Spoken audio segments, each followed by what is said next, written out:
What's going on, everybody? It's Monday, and it's show number 11 now already, Matt. Can you believe that? Show number 11. Number 11, man. This is going by so fast. Yeah, and we almost know what we're doing now. At least now we're to the point, instead of begging people to come on the program, people are actually hitting us up saying, would love to be a guest on your show. Can you believe that? That happened yesterday. Yeah, it sure did, man. It's been a cool journey so far, and we appreciate all the support that we've gotten from all our guests and all of our friends around the industry thus far. Yeah, we've got a bunch of it, but I want to talk about some of the things that happened over the weekend. I feel like maybe we're getting a little bit back to normalcy a little bit when it comes to sports, because we do have actually events happening now that the entire world is tweeting about and talking about. Two things. We talked about it last week. NFL draft happened. It came, it went. No big blunders out there in the NFL world. They actually pulled it off pretty well. Did you have a chance to watch much of the draft? Yeah, I did watch the draft, and I think it went pretty well. I think they probably did as good of a job as they could have. And, you know, I think it's just cool to see how everybody's adapting and to really understand that there's no excuse to keep working, to keep pushing forward, no matter what industry you're in or what organization you're a part of. Nowadays, technology allows us to continue to work and to strive regardless of our situation. So it's cool to see big organizations kind of set the precedent and show how they're going to adapt. Yeah, I'm really looking forward. You know, Tom Clark last week when he was on our program talked about that they're going to do a PBA league draft at some point in the near future. And when they go to do that, it's going to be interesting to see how that works out and how they produce that show compared to how the NFL did it. You know, obviously a lot more resources with the NFL, but I'm definitely going to be glued to wherever that gets distributed or however that works. I'm looking forward to the PBA league draft since there's been a couple mock drafts, and it's been something I've been heavily involved with as well. Speaking of which, Matt, did you see what Sean Rash said yesterday? He was on the Beef and Barnesy show on a special Sunday episode. He had an opportunity to talk. He actually brought up my draft strategy. Did you see that? Yeah, I did catch that. And I see your head just getting bigger and bigger. But anytime anybody acknowledges that your draft strategy wasn't that far-fetched, you start going a little crazy. Yeah, and that Milwaukee team is what I drafted. And everybody says Marshall Holman would be going crazy and he would never draft all left-handers on his team. Well, I hate to bust the news to everybody, but we're going to get the answer to this. But you're going to have to wait a little bit. It's going to be a week from Monday, a week from today, actually. Marshall Holman's going to be on this show, and we're going to ask him that exact question and try to convince him to pick all lefties for the Milwaukee franchise, which I'm sure our guests that we're going to have on here in a few moments, DJ Archer and Tommy Jones, would completely disagree with, but we'll get their opinion when we bring them on. But pretty excited to have Marshall Holman on the show a week from today as well. Yeah, it's pretty cool to see all the legends that we're getting to come on the show. We had CDB last week. We had broadcast announcers, Dave Amont, Dave Ryan, and big industry professionals, Tom Clark coming on as well. So it's been pretty cool to see how well received this has been and to see all the love that we're getting from everybody all around the industry. And we definitely want to thank all the people that are watching the program right now and interacting with us on Facebook Live and on YouTube. And over the weekend, I had an opportunity to invest some time into an app called Anchor, where you can actually upload all of your audio portions of the program to the Anchor app, and then they'll distribute it on iTunes, on Spotify, Google Play, wherever you get your podcast. And so far, we're approved for Spotify, and we're also at anchor.fm/InsideBowling. So if you want to listen to the audio versions while you're working out, or if you're out cutting the grass, or whatever it is that you like to do when you listen to audio podcasts, our shows are now archived on there. I archived the first week, and then over the course of the next couple of days, I'll get the next episodes up, including today. I also record a little intro and a little outro, a little bonus information as well, as we are trying to distribute this thing to more and more places and provide more value. Looks like Emily LaPlante. What does she say here? Can the fans ask questions in the chat to your guests? Because I got questions for them. And Emily, I think Emily was the first person today that was sending us comments, wasn't she, Matt? She said so excited. And the answer is, Emily, absolutely. Fire away with whatever questions you got for Tommy and for DJ. Maybe questions for both of them to answer at the same time. But this is a completely interactive show. We want to get as much input, as many questions, as many comments as we can from the people that are watching. So feel free to fire away and to ask whatever questions that you have for Tommy and DJ. Yep. None for us, though, because we don't want to talk. We don't want to do any of the work. We're just bringing the famous guests on for us, and they do it all for us. Yeah, we also want to thank Love Jones. Love Jones has been promoting our show and on every single broadcast. He has perfect attendance, so thank you, Love. The other thing I wanted to jump into real quick before we do get to our guests, the other big topic in sports over the weekend is we are a sports show here. And as we mentioned on the very first episode, Matt wants to talk about bowling. I want to talk about everything else, which would be interesting with our guests today because I think they like to talk about everything else too. So it'd be cool to see you try to handle that today. But the MJ documentary, episodes 3 and 4 last night, your reaction, Matt, to the MJ documentary? I think that what came out of it, at least for me, was how incredible of a coach Phil Jackson was, and how just working not only in different organizations and sports, outside of sports, whatever it is, you have to really understand how you can get the most out of everybody that you have in your organization, on your team, and how he just understood Dennis Rodman. And Dennis Rodman has just been this, like, if you look at it from the outside in, he's just kind of like this big question mark. You know, he's a great basketball player, but these stories that keep coming out of this documentary, like Dennis Rodman going to Vegas for 48 hours and Michael Jordan having to go chase him around and wake Dennis Rodman up, and Dennis Rodman walks into practice in pajama pants.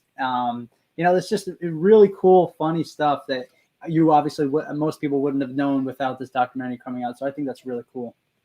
Yeah, I do too. So let's bring in our guests because I think that's a good transition. I'm not going to introduce them per se. I just want to get a reaction to this, what we're talking about right now, because I know they're sports fans. I want to bring them up.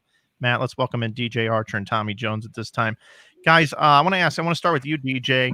Who would you say is the Dennis Rodman of the PBA Tour? Who needs time away? Oh, wow. I mean, it just kind of depends on how it's with bowling. It's kind of about how their year is going.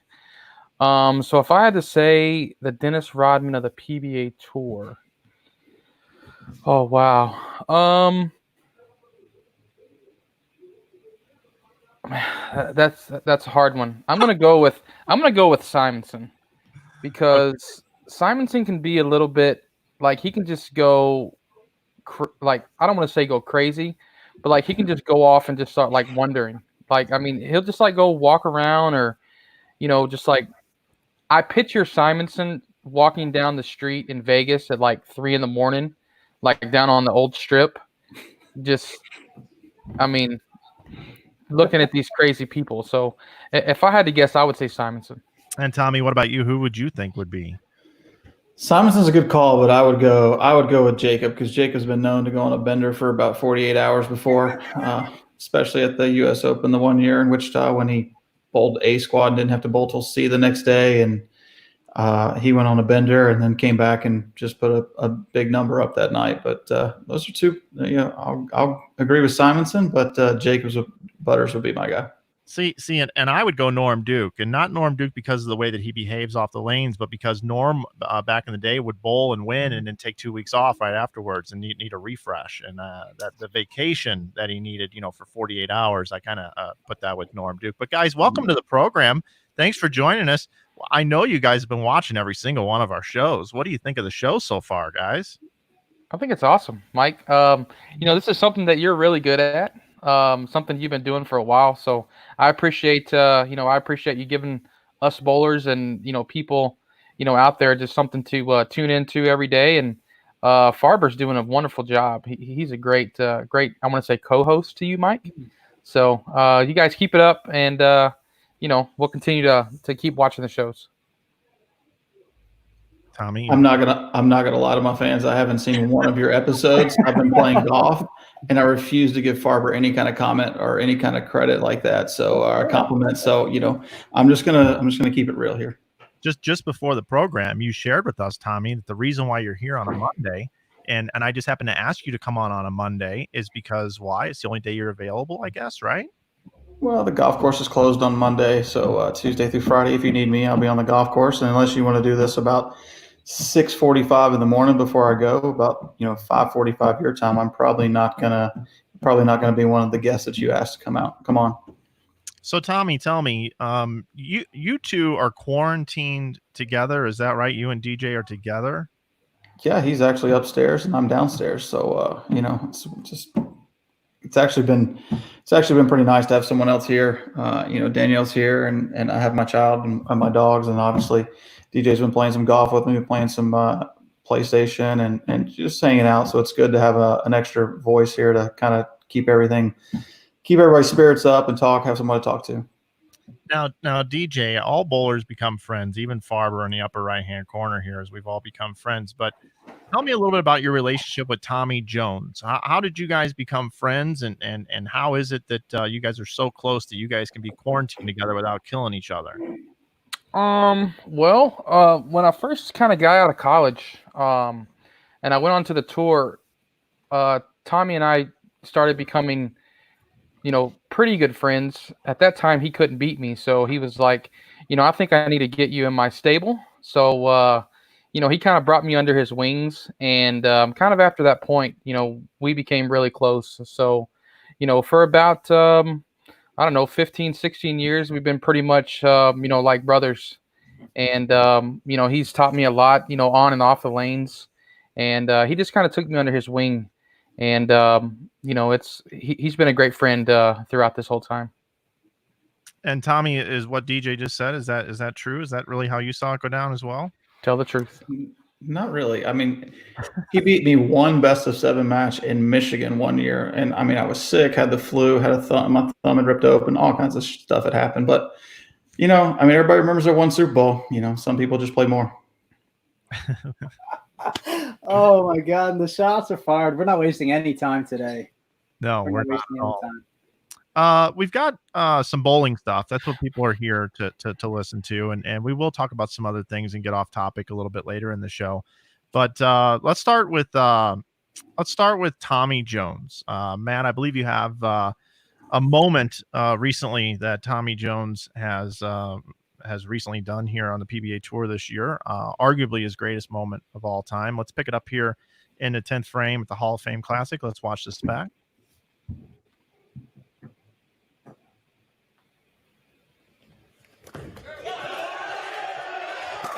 He's got the Bo Derek, the perfect 10. At this point, do you think you were going to possibly shoot 300 here, Tommy? You think you had it?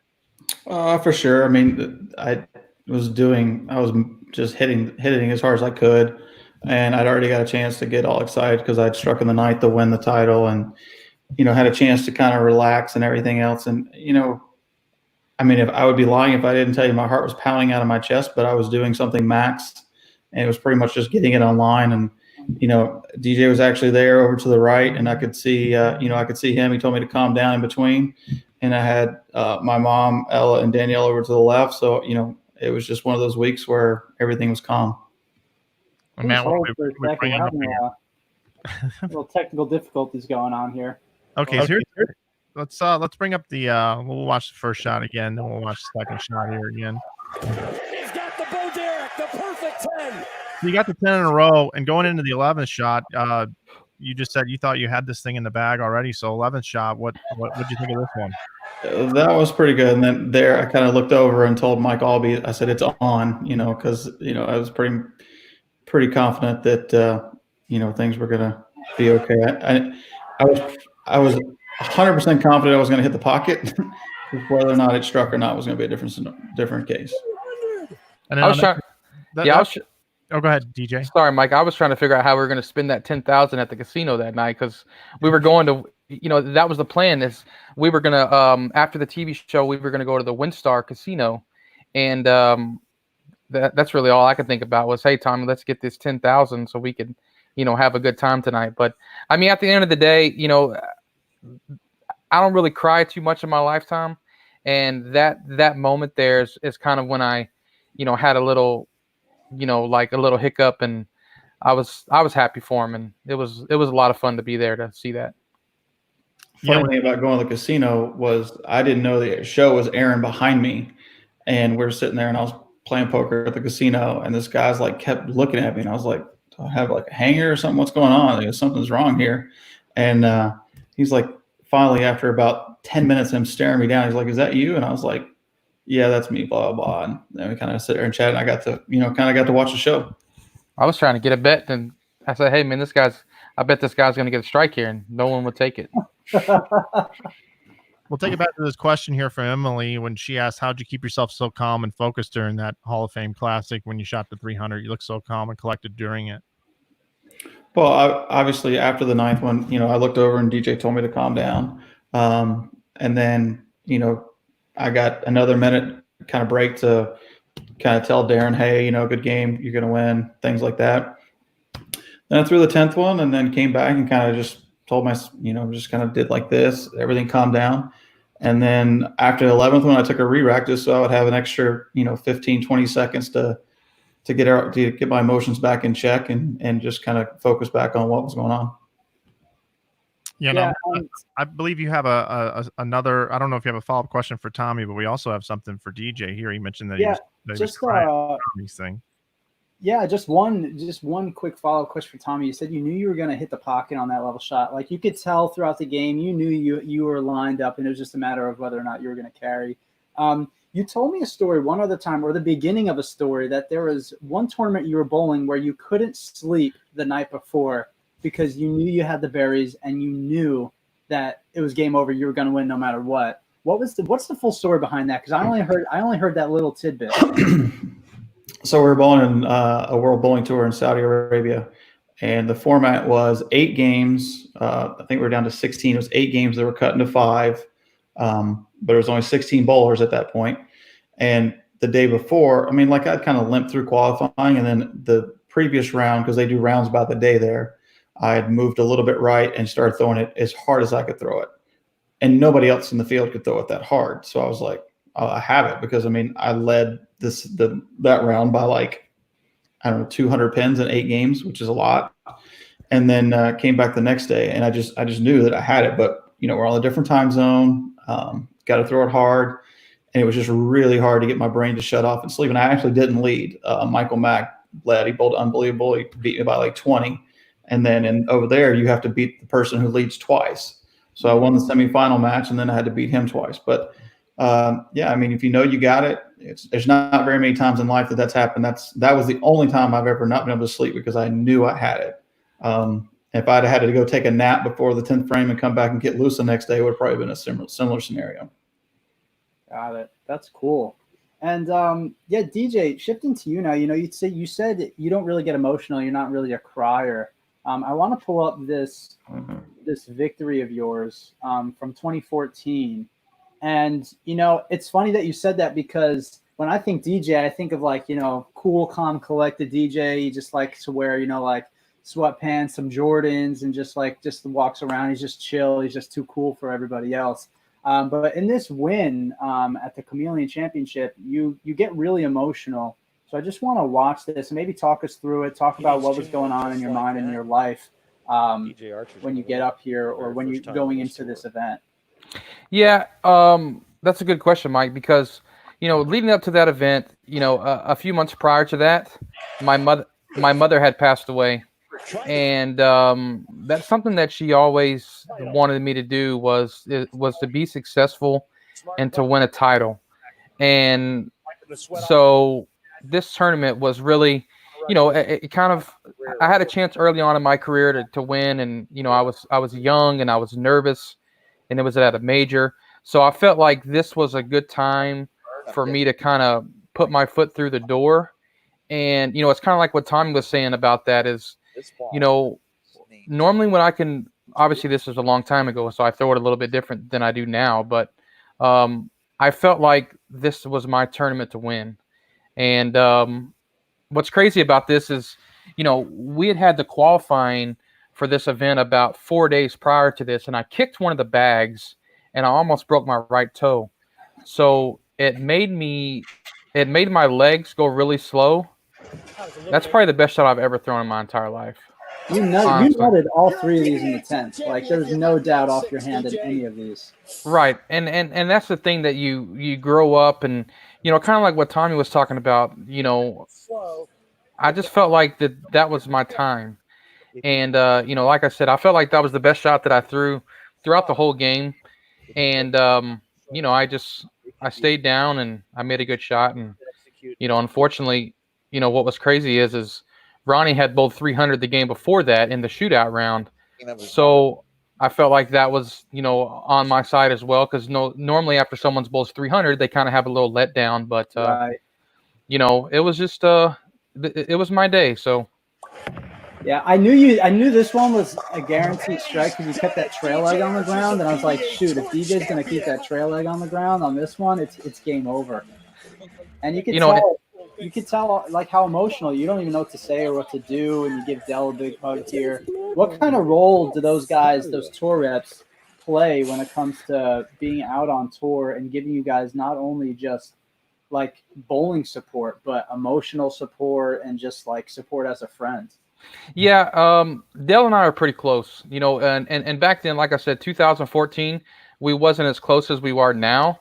So, you can see Callahan there in the back. He was a big help, and Schlimmer was there.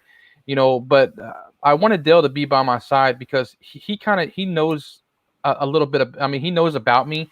He knows how my my emotions are. Sometimes I get really emotional, and when it comes to bowling and stuff like that. So he was there to kind of calm me down, and it was just good for him to be there, so I could give him a hug and tell him that I appreciate it. I had lost my father as well. When I was 22, so I really didn't. Losing my mother. A few months before that. And my father had passed away, so he was kind of, I don't want to say like a role model as my dad type thing, but he's someone who I looked up to and kind of talked to, and and he kind of helped me. He helped me through the whole game, and it was an awesome feeling for sure.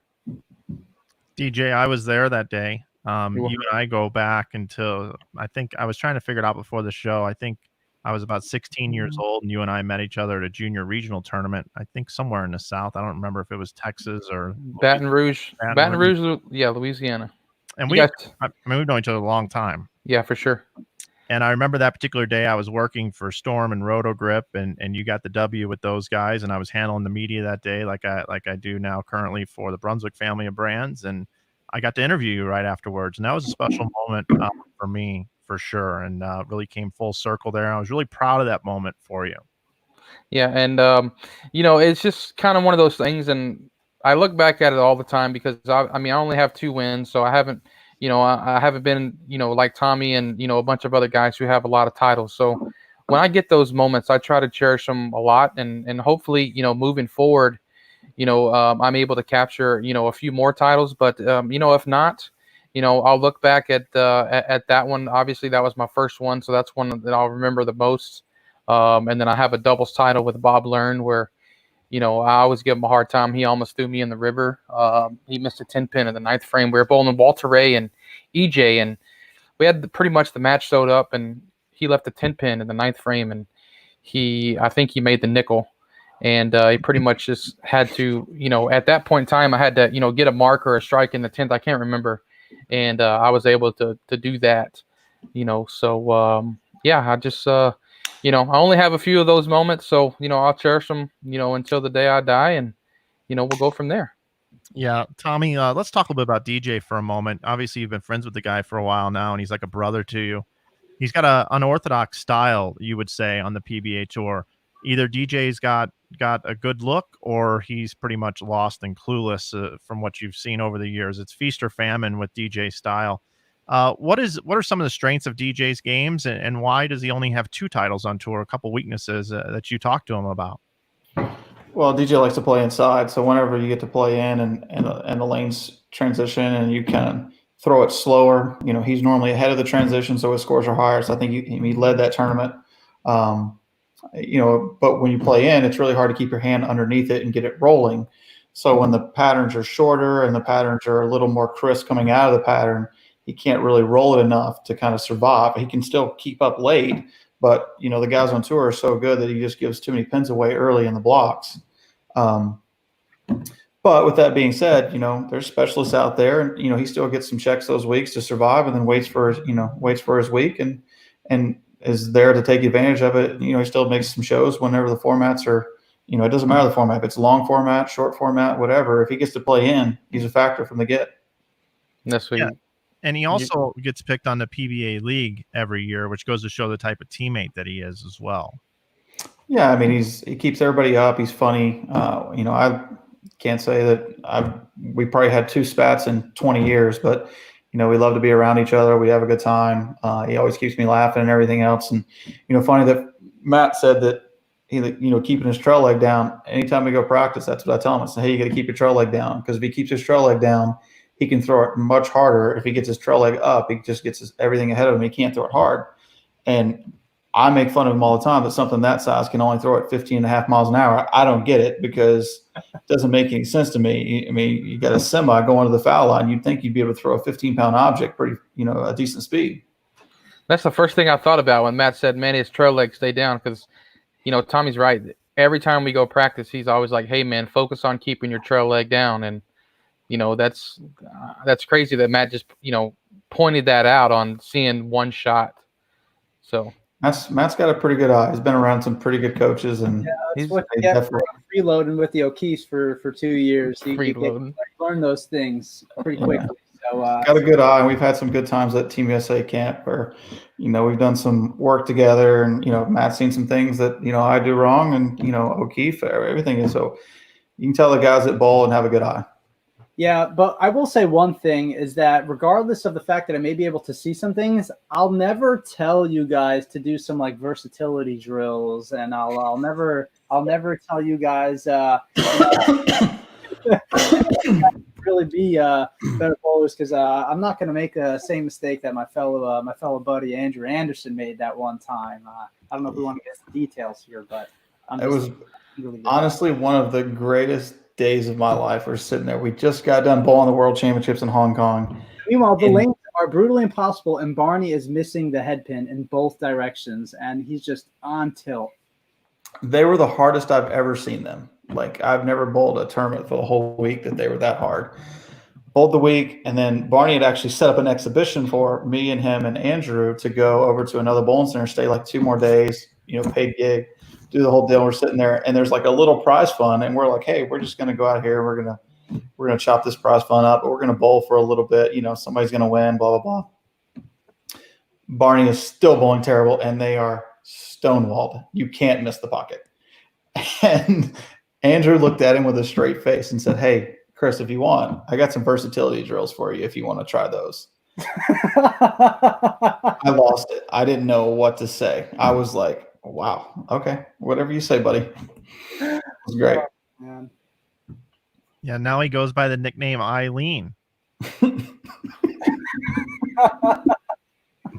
That's what they call him on the Beef and Barnsey show. They call Andrew Eileen for wow, buddy. Training aids to get better at bowling. Good times, man. That's hilarious. But man, I can't even imagine telling one of the most versatile bowlers of all time. Yeah. To be 100% fair, he wasn't very versatile that week. The only thing he was versatile at was which way he was going to miss the head pin. Because it was bad. That's funny. That's great. We got a non-bowling question here for the both of you. We'll let DJ take it first. From Guy Pryor, writes in and says, non-bowling question. Do you prefer country or city life? Oh, country. I grew up in a small town with only about, when I left the town, I was 19. So there was only like 20,000 people there. So, no, I grew up in the country. I mean, obviously now, city life, all the traveling and stuff, but if I had to pick one, I would definitely pick being in the country. How about you, Tommy? Definitely the country life too. I hate traffic. I hate all the stuff that goes with it. my girlfriend's from New York, from Long Island, up right from where Matt's from, and I hate going up there. It was impossible. But this little area I live in here is growing. It's getting too big, but there's nowhere else that I could pick that I would want to live. Everywhere I've traveled, everything else with the cost of living, how the people treat you, things like that. It's just this is home. Now, Tommy, you bowl and you like to play golf and you like to play video games. DJ, tell us something else that Tommy likes to do outside of those three things that he mentions all the time. What else does Tommy enjoy to do? He's very, very active on his phone. He has these. He plays Pineapple. He is very. I mean, literally, if you see Tommy, he's either golfing, bowling, or on his phone playing Pineapple. So he's very. What is the word I'm trying to do? He likes competition. So anything that he can play you at, he's going to be very good at it because he hates to lose. So yeah, he's a good card player. I'll say card player. I'm pretty good at a lot of things that don't matter, as Matt has mentioned before. But Tommy and I squared off in a battle at a sports bar sometime, I believe it was last year, where we both eyed up this bubble hockey checks hockey game. And I want to set this up to let Tommy go ahead and tell the rest of the story. But it's Russia versus the United States. And I believe I was the United States. And all of the gears on my guys were working perfectly fine. And Tommy took the side where one of the guys had a bit of a stripped gear, couldn't really handle the puck very well. And I'd like for you to go ahead and set the scene here of how many games we played and the end result. Well, we played best of 3. Obviously, the first game you had the working gears USA. So then the second game we obviously switched. You won the first game, I won the second game, and then we flipped a coin for the third game because that was the fair way to do it. And like my luck, I ran bad, and I ended up on the bad gear side. But sometimes talent just rises, and I had a couple one-timers to get Russia home. I think I got them home 3-2, and it's just what happened. I'm not a communist, but at the end of the day, I was the winner. And that's a perfect example of what you just said, DJ. Tommy likes to be competitive in everything that he does. And I realize he's an Xbox guy, but you just told us before the show that you have a PlayStation 4 as well, because you two guys are playing a game. What game are you playing, DJ? We're playing the MLB The Show 2020. So I'm not a big gamer guy. With this whole quarantine situation, you're stuck in the house. I'm like, man, I'm just going to have to play this game. It's baseball, and it's almost real life. The game is really, really good. The features are good, so we started off when we started playing, and he just beat me like a drum for literally 2 or 3 days. And I was like, man, screw this. I'm not playing no more. So I took like a week break, and he started playing. Like every morning he would get up, and I would, we'd be eating breakfast or something, and he would go straight to the game, and he would start playing people online, and they were just beating him like a drum. And I'm like, all right, let me get back in here to make him feel good. Well, as soon as I got back in there, Mike, I beat him like 2 or 3 games in a row. Oh, and he was like, man, I just can't believe this. He hasn't been playing. I've been practicing every day, and I can't beat him. So now it's been this morning. He won this. We played a series this morning. We always play a series of 3, and we pick each other's teams, and then if we tie, obviously if I win one game, he wins one game. Then we go to the American League. Then we go to the All-Stars. So he'll play with the American League, and I'll play with the National League. And then, we'll play another series, and if it happens, we'll flip-flop. Well, he has a hard time. He doesn't throw fastballs. So my timing is not very good. So he gets these Mickey Mouse pitchers that all he wants to do is throw curveballs and change-ups. And Verlander, Mickey Mouse. Yeah. So, so we went on a not today, not yesterday. Like he'd beat me 5 games in a row leading up to this morning. Finally broke the streak, won a game, then he wins, and then he wins the national game. But before that, I won like 3 or 4 series in a row, and he was just as good as your last performance, DJ. Remember? Yeah, and he was going to bed mad, because we always play a series before bed at nighttime, and he'll just throw the remote and just head upstairs and go night night. So Yeah, so the MLB show is an awesome game. We're super competitive. We're sitting in front of the TV, standing up, we're yelling at the TV, and it's a good time to keep us occupied right now. So I have an idea for you guys. Okay, I know neither one of you guys are huge social media folks, and just the fact that you're on our program today is a real blessing and a real treat for us to have you guys on. But a little bit of an idea here. I'm sure you guys have heard of Twitch and Facebook Live and all these platforms that are available out there. And you do have two guys above you on the screen right now that could help you get started in this avenue. I think this would be epic to some way, somehow show your fans that you guys are doing this. I would probably lose half of my business just watching you guys, spending the time watching you guys play these video games against each other. So just food for thought. Maybe you guys might want to try that, huh, Tommy? The problem is it's not PG-13. Right. That's the problem. Yeah. So Yeah. you're gonna have to like come up with all these like ratings and come up with all these other things, and then we're yelling, saying how bad Mookie is because he stinks on the game. He hasn't got a hit yet. He strikes out, and I'm calling him and yelling at him. I mean, it's his fault. Dude, he's terrible, and that's what's funny is we called him the other day, Mike, and we were like, "Dude, they made you so bad on this game," and he was like, Mookie Betts, the all-star outfielder that now plays for the Long. He won't be an all-star if he keeps playing like he does in this game. He'll be sitting on the bench in Anaheim. Yeah, that's who we're talking about, Mike. They made him so bad on this game. It's not even. Can't get a hit. Yeah. I mean, he can't hit. So, like, in his swing, like I've seen him play a lot of baseball, like, and I feel like I know what his swing looks like. And they have his swing messed up, they have his stance messed up, and I think he was bowling. He must have been bowling when they did the videos. He might be better on the PlayStation bowling game. Yeah, so that's funny. So speaking of Mookie, you guys are obviously pretty close. You guys can just call him up and tell him he stinks. So I want to put you guys in the hot seat right now. And I want to run you guys through a little bit of a Mookie Betts trivia, all right? You guys can answer together, work together, put your heads together. Some of these are layups. Some of these probably are kind of random. You might not know. But if you guys are as big of Mookie fans as I think you are, I think you guys might be able to come up with the answers. Does that sound good? Sure. And you guys are playing. You guys are playing for something today, okay? You're finally gonna give me a shirt? Exactly. That's exactly what I'm gonna do. You guys are playing for Inside Bowling T-shirts, okay? And anybody else wants to go out and get Inside Bowling T-shirts can save 15% with coupon code IVShow. So yeah, you guys are each playing for a T-shirt here. If you guys win, you guys get T-shirts. Okay, so here we go. All righty, here we go. Question 1: where did Mookie Betts play college baseball? He didn't play college, but he had signed with UT. Nice, nicely done. So answer number 1. Ali, just give him a slam dunk. Why don't you? Well, you're up number 2. Some of these are layups. Some of these are a little bit more difficult. So okay. Question 1, that was a little bit more of a layup. Question number 2, we're getting a little bit more difficult here potentially. Maybe not. Question Tommy. Round. The thing is, Tommy's like on his phone or having his girlfriend get on the phone. I'm on my phone right here. Like here's my hands right here. Yeah. What round was Mookie selected by the Boston Red Sox in the 2011 draft? That's a good question. I'm going to say that's what I'm going to say the 3rd round.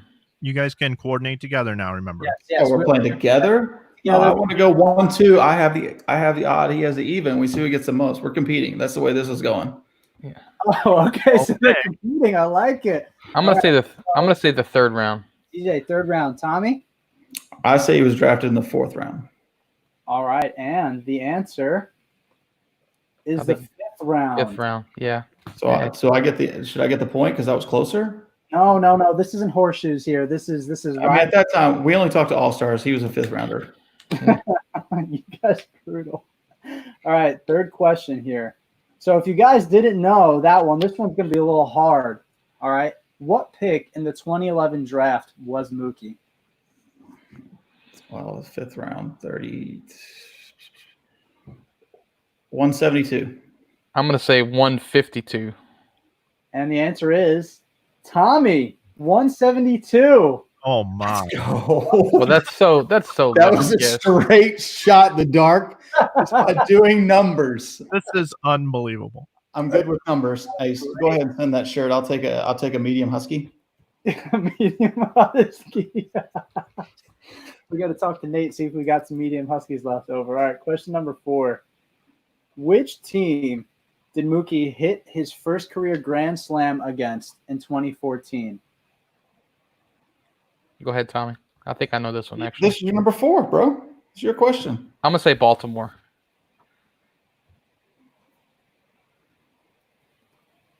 Tommy? Well, he's really looking.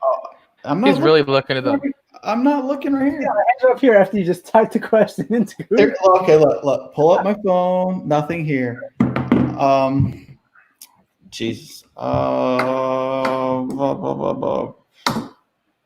Kansas City. All right, and the I answer? would have gone in the division for sure. Yeah, in the division, Tom.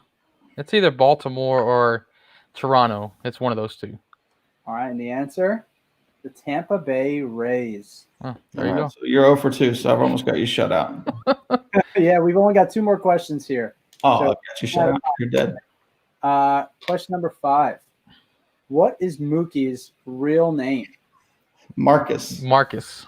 Marcus. All right, boom. A little bit Marcus of a here. Lynn Betts. Marcus Lynn Betts. So you guys, this is it here. I went 3-0. I mean, can you at least get one of your own questions right? Yeah. All right, here we go. Question number 6. Jesus. Against which team did Mookie hit for the cycle for the first time in his career? I mean, I'm saying Baltimore again because he pounds Baltimore.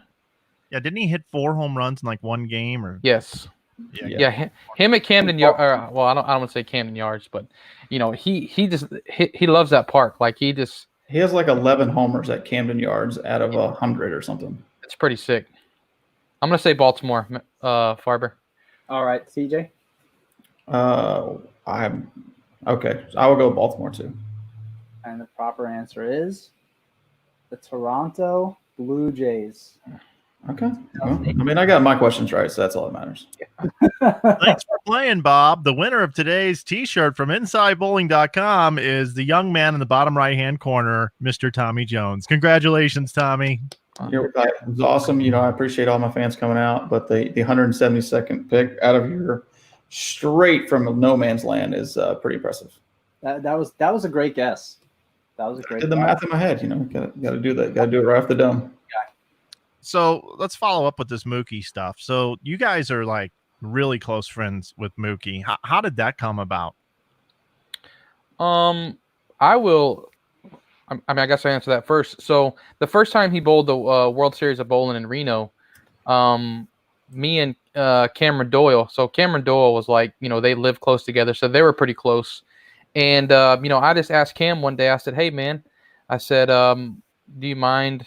After speaking with Mookie throughout the week, I was just asking him questions and about baseball, and all he wanted to talk about was bowling. And I was like, "Bro, let's talk about baseball." Like, so just a little interaction there. And then I asked Cam one day, when we were out there, I said, "Hey, man, do you mind giving me Mookie's number?" And he gave it to me. And fast forward into the spring training. I always watched him in a couple days. There was a couple days he had. He had a homer, and like the next day he went like 2 for 3 or something like that. So I just shot him a message, just kind of a shot in the dark. Say, "Hey, man, good playing today." And, he responded back right away. Like it was, just like it was, me texting Tommy or something like that. So, ever since that day, we just kind of, chit chat back and forth. And then, as time has gone on and, we just, now we just, we talk pretty much, 3 or 4 times a week. I'll shoot him a message, just to kind of ask him what's going on. Matter of fact, I texted him yesterday and I said, "Hey, have you heard anything about the baseball, when you might get started?" And he was like, no, he hadn't heard anything. So we talked to him about golf and stuff like that. We were trying to get him to come down here with us and hang out for a couple of days and play a little golf. But, he's got a lot of things going on, and, at a blink of an eye or a flip of a switch, he could be head back to Arizona. So, just he's very humble, and that's what I like about him. And, he's a fun person to be around. Tommy, how you know him? Same thing. World Series. He was he had signed a deal to go, and when he was going to bowl, he was going to bowl for Ebonite, and they introduced us to him. And I guess later come to find out he was a big fan of bowling back in the day, like 2005, 2006, when bowling was kind of like really good for me. and found out he was kind of a fan. But we ended up bowling the World Series, and they introduced us to him, and then we're back in the paddock, and he's like, "Hey, do you mind if I put my bowling balls here?" And we just kind of chit chatted then, and then he was pretty quiet and he was by himself. So hey, you guys mind if I tag along to go to dinner? Sure, bro, no problem. And that's just kind of how it all started. I mean, like we just kind of sat around, and I mean, at this point, he was a great baseball player, but he wasn't the MVP. And, he hasn't changed one bit to us. I mean, he still acts the same, still kind of quiet. We went down there to spring training one time, hung out. He called us in the 5th inning. Hey, let's go. We're ready. I mean, well, we're going to watch the game, bro. He's like, no, it's the 5th inning. We'll come back later. So we go eat. Where do you want to go eat? Let's go eat the Waffle House. He wants to go eat the Waffle House. And then we go back afterwards, go hang out in the locker room, play ping pong. It's just what we do. We want to talk about somebody that's competitive. That's him. And we're going to talk about somebody that's good at everything. That's him. And not anything I can beat him at except for golf. And that's what's crazy about that, Mike, is whenever we met him in, Reno, that was like his 3rd year of his contract. So he was only making, like 900,000 at the time. And, now to see the guy, make over, he's obviously made over $50 million the last 2 years. He's still the same person as he was when we first met him. And, he just, he's very cheap. But all he wanted to do, like Tommy said, he just wanted to tag along. He was like, "Hey guys, you mind if I come hang out with you guys, or go to dinner or something like that?" We were like, "Bro, why do you want to hang out with the scrubs? Like, go do something cool or whatever." He was like, "No, I want to hang out with you guys." So, it doesn't matter, man. He's down to earth, and I think that's what we like about him the most. So, follow-up question here: who's cheaper, Mookie or Barney? Oof. I would say they're different. Like Mookie will pay first, like get up and pay first, and like not pay for everybody else. Like if you're doing something small, like I don't know, like if we go ride go-karts or something like that, if I made $50 million and I'm paying first, and there's 4 of us, I'm probably gonna pay. But that's Mookie, whatever. Barnes, all of a sudden his bladder doesn't work. He's got to go somewhere, and he'll come back. Hey, did anybody pay for me? Because he knows that the people he's with will pay for it. So it's completely different.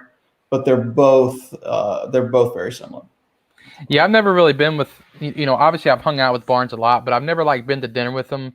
I've been to dinner with Mookie several times, and he's always picked up the tab, and then I'll just jump in there and, pick up the tab every once in a while just to show him that I'm not just there for the free ride. But, I've never been with Barnes. All I've heard is stories, and the stories come from, Tommy, so they're very, very reliable.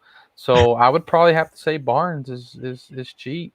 Neither one of them ever carry cash, so like if you're ever going to split something up, don't even bother. Yeah. So for example, Mike, speaking about that cash thing, we take Mookie to the tournament in Louisville. Oh God, the Bradley. Yeah, we take him there, and he calls us up and he says, "Hey guys, how much money should I bring?"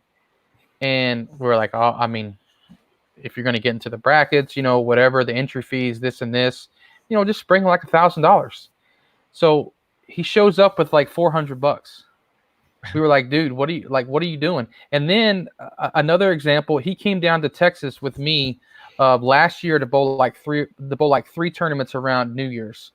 Well, in Texas we have these things called bowlers auctions. We call them butterfly events, and there was a butterfly event at one of the tournaments, and he went for like $300. Someone bid him up to like $300. So I go over to him. I was like, "Hey, Mook, this guy purchased you for like $300. Do you want to take half?" "Nah, I don't want to take half." Like, bro, okay.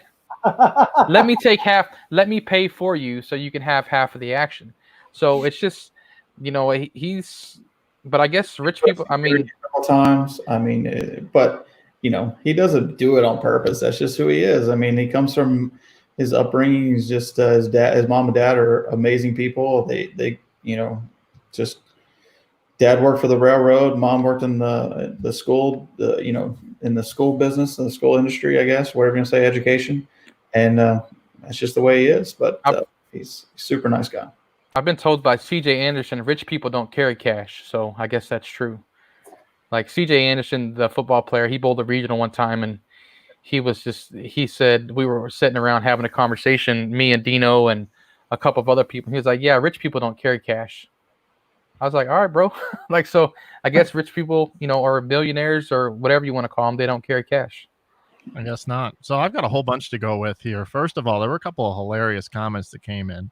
Kim said she wanted to grow up and be as cool as DJ as you were telling that story. And then following that up, Ronnie Horton says that your stalker game is strong. And Oh, yeah.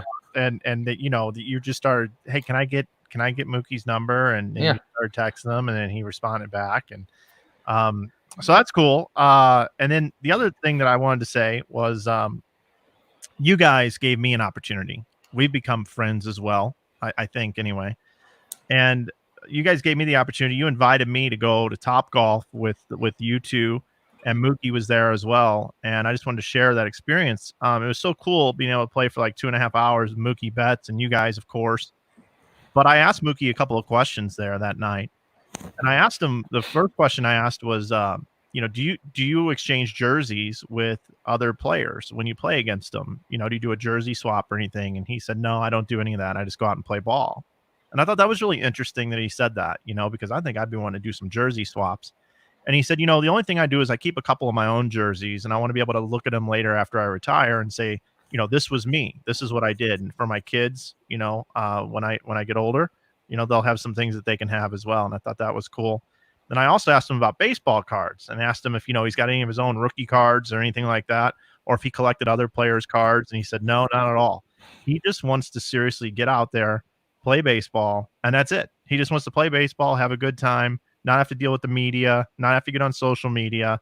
And that's something that you guys have in common, is the social media thing and just doing what you need to do and just worrying about keeping your head down and doing what you want to do, hanging out with your friends and not leading such a public profile. So I thought that was interesting. And I appreciate you guys giving me the opportunity to spend a few hours with Mookie Betts and getting that invite. So thanks. Yeah, he's a big kid. I mean, he loves just to go compete. I mean, he'd go to Top Golf every night if we would go with him. He just wants to go hang out. And he's not a big he doesn't like being in the public eye. And, he fed the homeless the one night at like 2:30 in the morning in Boston, and they made like this story out of it. And, it didn't surprise us that he did it, but he didn't want to make a story out of it. That's why he waited so late. He just took extra food that he had and did things like that. But anytime I've asked him to do something, if I've taken friends to Boston up there that want to go in the back of the Monster or something like that, he's like, yeah, sure, come. I'll meet you early at the game. And he takes that time, and he's really good with kids. I guess those guys get hounded so much for people wanting autographs and stuff that obviously want to sell them. And I understand that, but, and so he doesn't like signing things. But I took a bucket of baseballs one time and I said, hey, I need you to sign these. I'm going to give them to some friends. And he's like, I'm not signing those. And I said, yes, you are. And he got on the phone and I started throwing in baseballs. And I, gave them to the people that had asked for them. And that's just the way it is. Literally, we tossed him, like, he was on the phone for probably like 30 minutes, Mike. And Tommy tossed him, doing an interview. And Tommy tossed him like 60 baseballs. And he just signed all these baseballs. And, so Tommy, gave them out to people and stuff like that. And, what's crazy is early on, like kind of when we met him, I went to, obviously, being in Texas and whatnot, them coming to Houston a lot. And I thought he was a little bit like he would always sign people's stuff. And then, moving forward, fast forward, 3 or 4 years later, he's a little bit more tempting to sign and stuff because he doesn't like people to sell. Like if he signs something, he wants it to be for you. Like he doesn't want you to take advantage of him and go, sell it on eBay or, whatever the case may be. So he's a little bit more, skeptical now about signing stuff. But, he's a cool cat. Yeah, that's cool. Speaking of signing things and memorabilia and that thing that a lot of bowlers don't even have to worry about because the bowling isn't as big as baseball. I wish it was one day. And you guys were dealing with those same struggles in life of having to sign too many autographs. I've seen you guys sign autographs until the last person's there just because of supply and demand. And I know you guys want to give back, and professional bowlers always make themselves accessible, which is one of the great things about our sport. But I like to get on eBay. I like to look at baseball cards and things like that. And Tommy, I found some baseball cards on eBay that you've signed, I think, for Upper Deck, maybe it was. Tell us a little bit about these sports cards that are available that people can pull out of packs that you're involved with. It was one of the coolest, most annoying experiences of my life. They contacted me and they said, hey, we want to do something. We're going to pay you.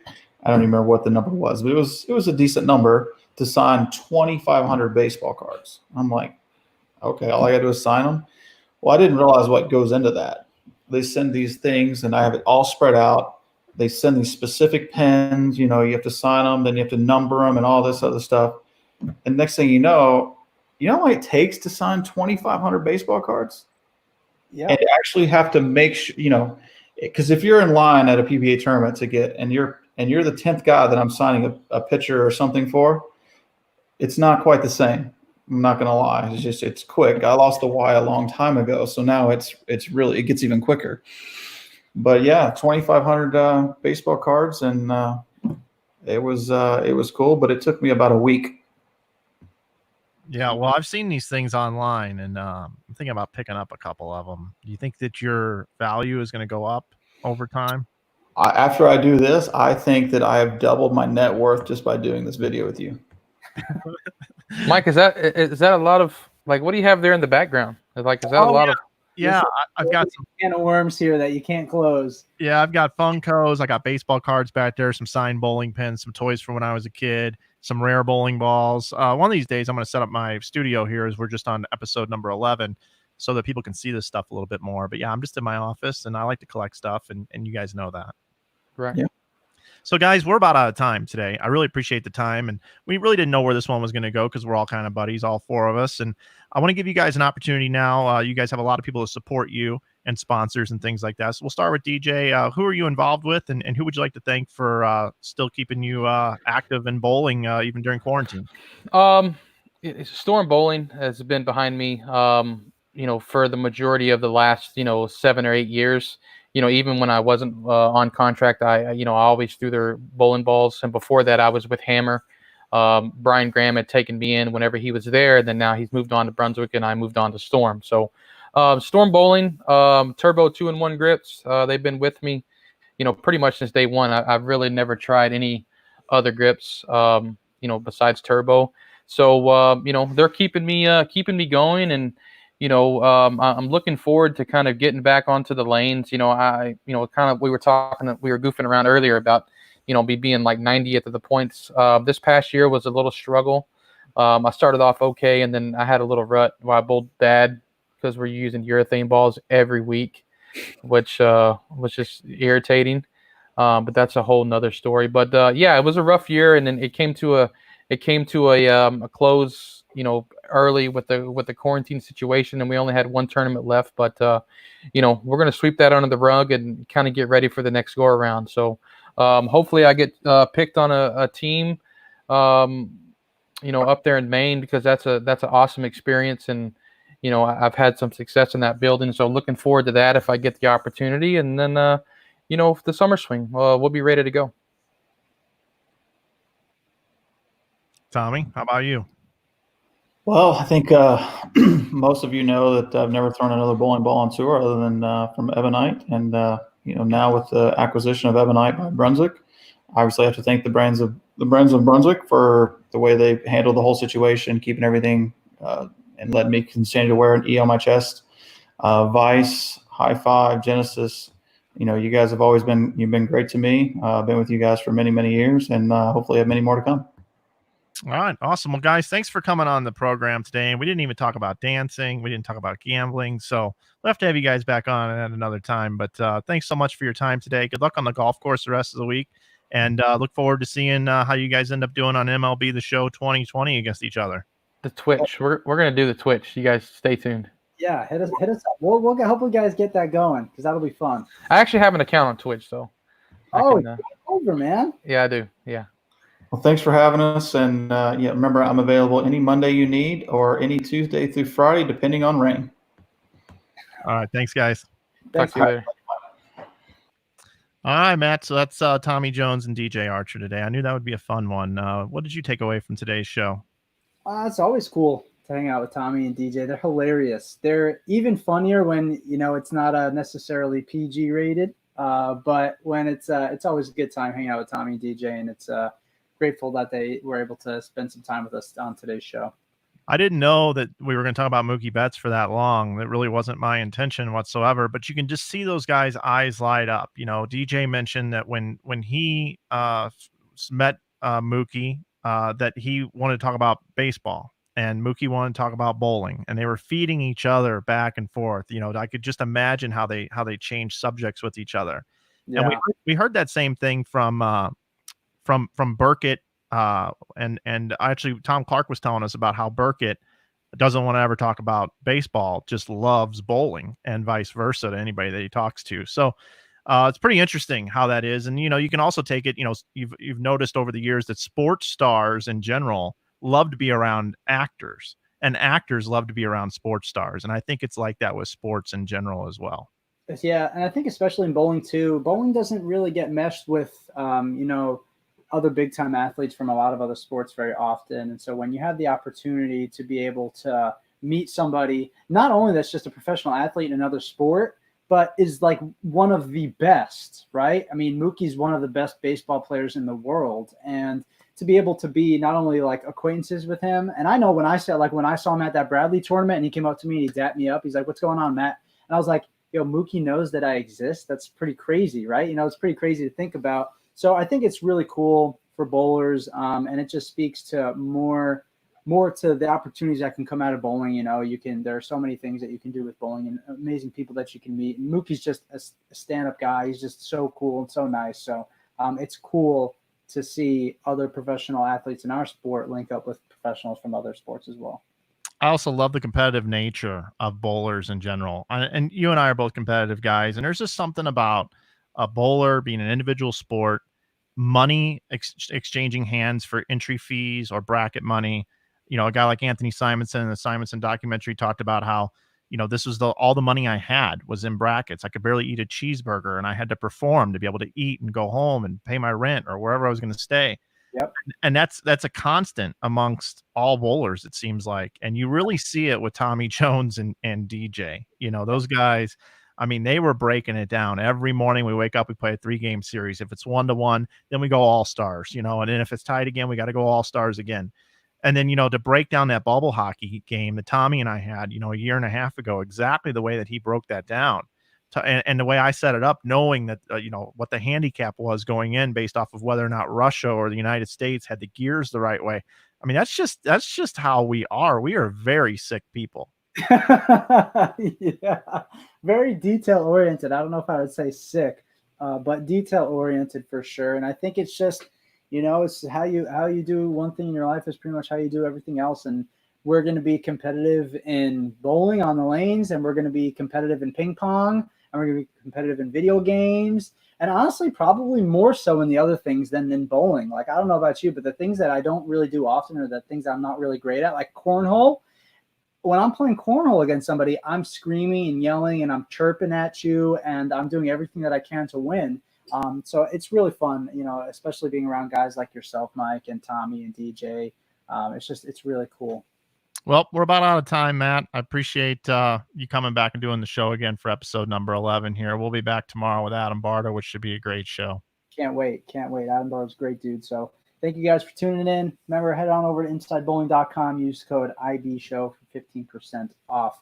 I want to appreciate everybody, or we really appreciate everybody, I should say. And I hope you guys have a great rest of your day. Absolutely. We'll see you guys tomorrow. Tomorrow's Tuesday. I'm starting to figure out what day it is these days. Have a good day, everybody. We'll see you later.